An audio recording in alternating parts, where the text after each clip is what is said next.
আসন্ন শারদীয় দুর্গোৎসবকে সামনে রেখে ভারতে ইলিশ রপ্তানি অব্যাহত রয়েছে।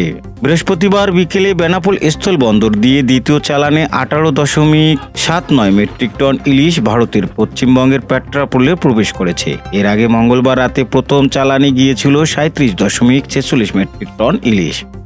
2 দিনে মোট রপ্তানি হয়েছে 56.25 মেট্রিক টন। সরকার অনুমোদিত 1200 মেট্রিক টনের মধ্যে ইতিমধ্যেই এ পরিমাণ রপ্তানি সম্পূর্ণ হয়েছে। বাণিজ্য মন্ত্রণালয়ের নির্দেশনা অনুযায়ী 5ই অক্টোবরের মধ্যে ইলিশ রপ্তানির কার্যক্রম শেষ করতে হবে। যশোরের বাহাদুরপুর গ্রামের বিআই সিরাজুল ইসলাম কুটি হত্যা মামলার চার্জশিট দাখিল করেছে পুলিশ। প্রধান আসামি মাসুরা বেগমকে অভিযুক্ত করে এবং অপর 6 আসামিকে অব্যাহতি দিয়ে এই চার্জশিট আদালতে দাখিল করা হয়।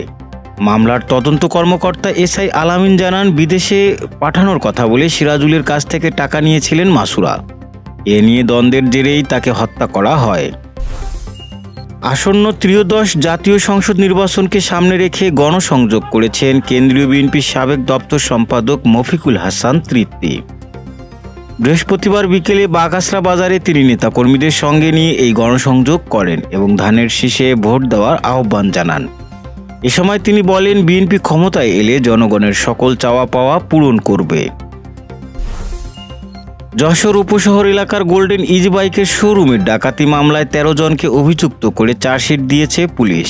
গত 30 জানুয়ারি রাতে একদল ডাকাত নৈশ প্রহরীকে জিম্মি করে শোরুম থেকে প্রায় 25 লাখ টাকার ব্যাটারি, টায়ার ও যন্ত্রাংশ লুট করে নিয়ে যায়। আটক আসামিদের তথ্যের ভিত্তিতে এবং তদন্ত শেষে আদালতে এই চার্জশিট জমা দেওয়া হয়েছে। যশোরের মুরুলি মোড় বাসস্ট্যান্ড এলাকায় অভিযান চালিয়ে 5টি স্বর্ণের বার সহ এক পাচারকারীকে আটক করেছে বর্ডার গার্ড বাংলাদেশ।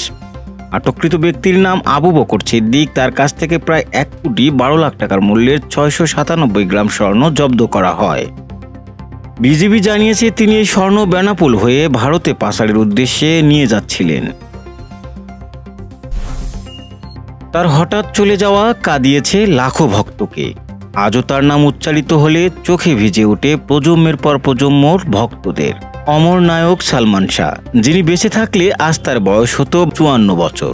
তারই স্মরণে যশোরের কাটের পুল যুব সংঘের আয়োজনে জন্মদিনের কেক কাটা, সংক্ষিপ্ত আলোচনা ও ক্রিকেট টুর্নামেন্টের আয়োজন করা হয়েছে। দেশ বিদেশের খবর সবার আগে জানতে ভিজিট করুন ratdennews.net।